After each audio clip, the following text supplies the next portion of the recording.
Hello, hi mabuhay everyone. We are from Group 1.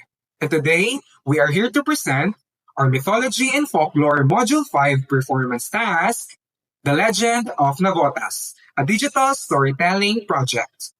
And the original story that we're about to perform is entitled The Legend of Nevites, The Birth of Navotas.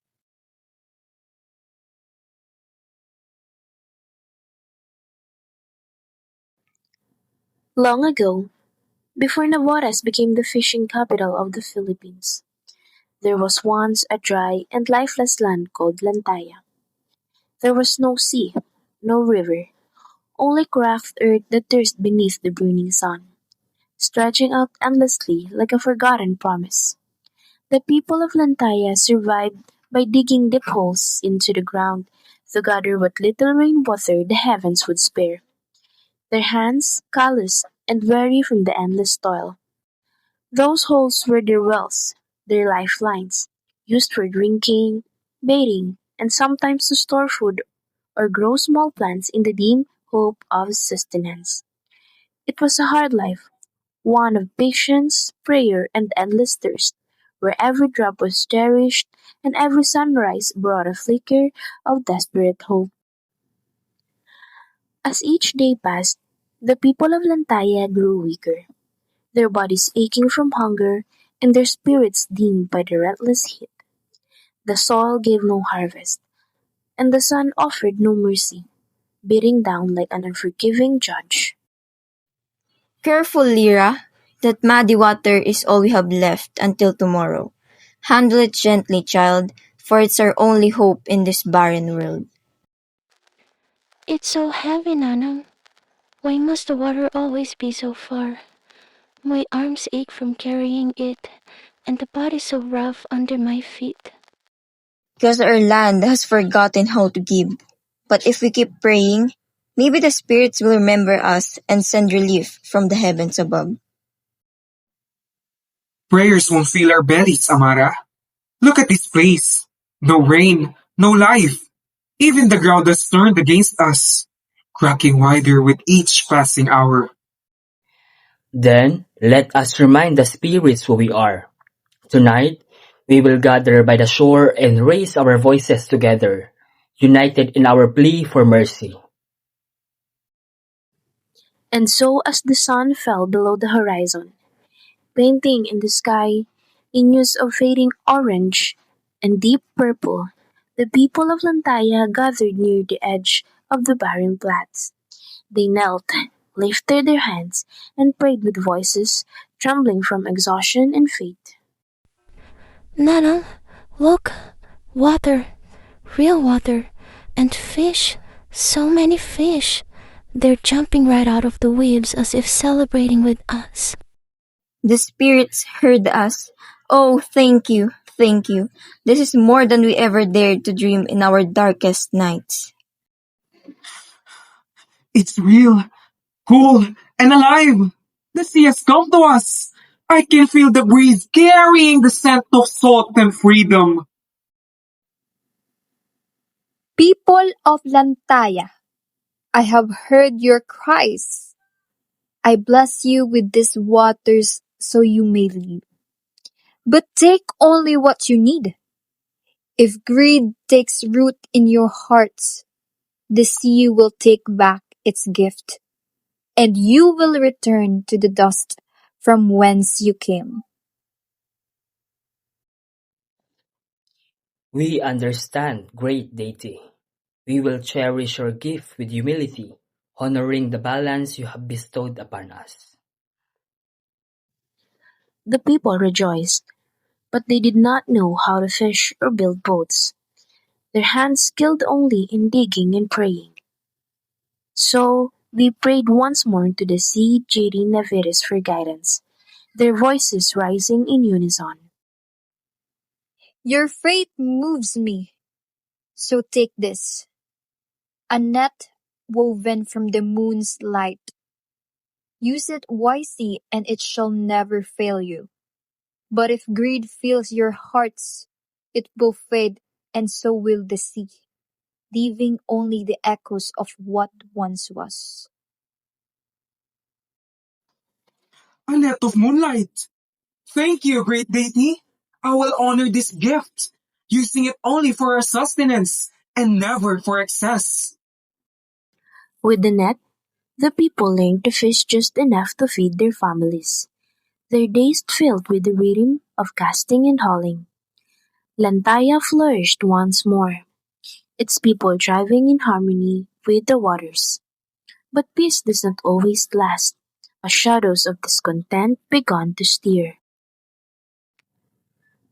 As the years passed, abundance turned into desire, and the simple joys of survival gave way to whispers of more.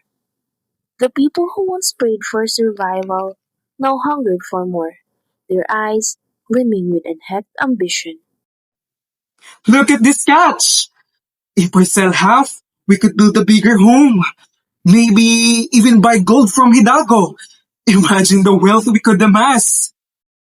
Thomas, that's too much. The deity warned us. Take only what you need. Greed will poison the very water that sustained us. Greed is a tide, Tomas. It pulls until it drowns you, dragging you into the deeps from which there is no return. But Tomas ignored their pleas, his heart hardened by the lure of riches.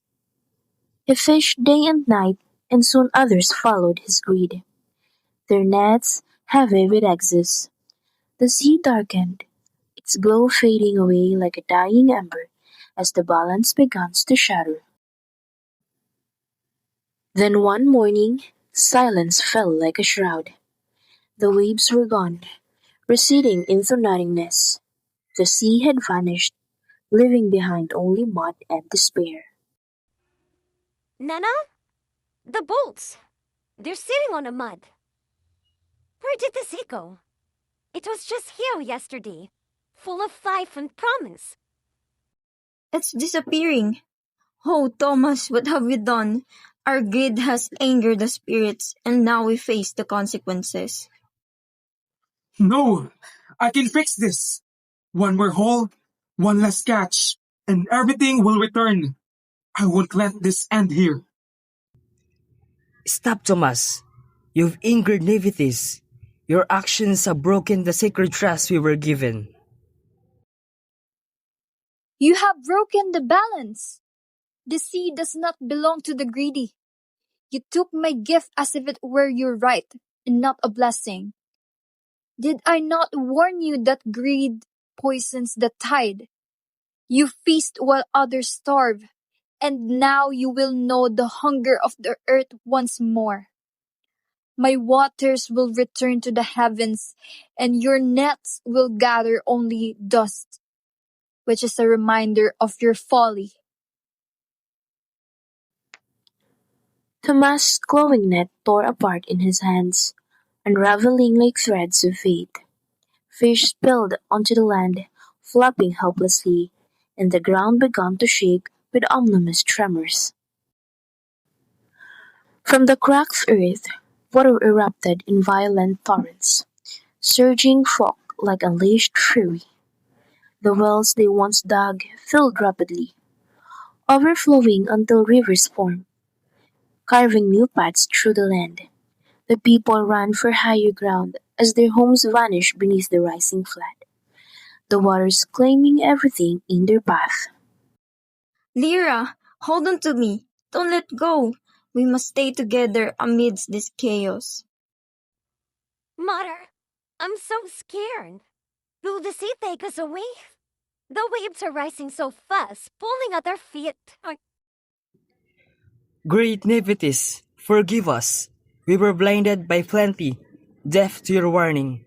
Our hearts were clouded by selfishness. I was foolish. My hands grew greedy, and my heart forgot gratitude. I see now the error of my ways. Take my catch. Take my home.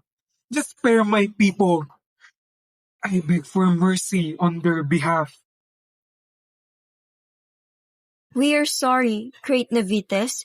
Let the water cleanse us, not destroy us. Teach us to honor your gift anew. I gave you life, and you took it for granted. You sought wealth and forgot wonder. But your sorrow moves me now.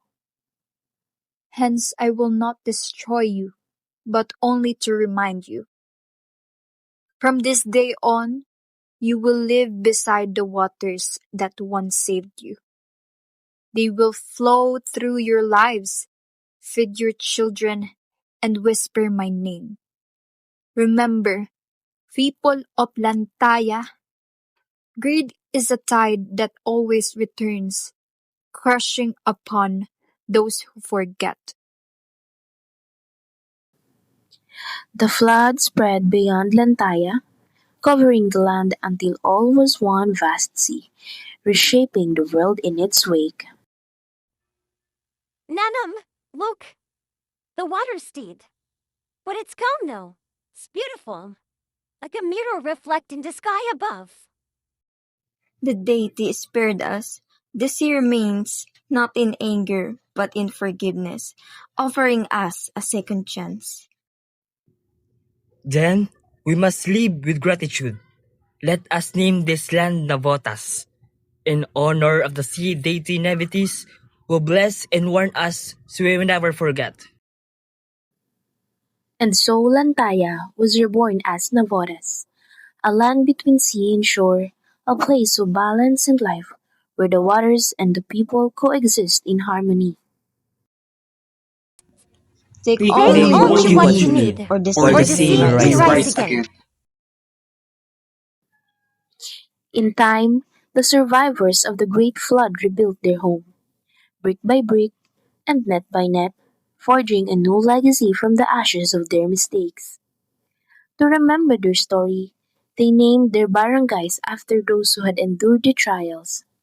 Lira Tanza, Tomas Tangos, Amara Kaunlaran, and Doro Almacen, their names etched into the very fabric of the land. But they were not only the ones.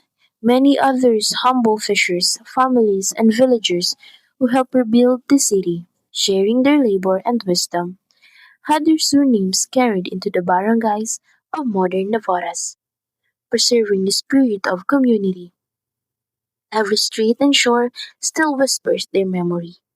The people who once prayed together, worked together, and rose together, united by faith and resilience. And so, when the people of Navotas cast their nets at dawn, they still whisper the ancient prayer, a vow to the sea and to each other. This is how Navotas came to be, born from gratitude, faith, and the sea, a timeless tale of balance and rebirth.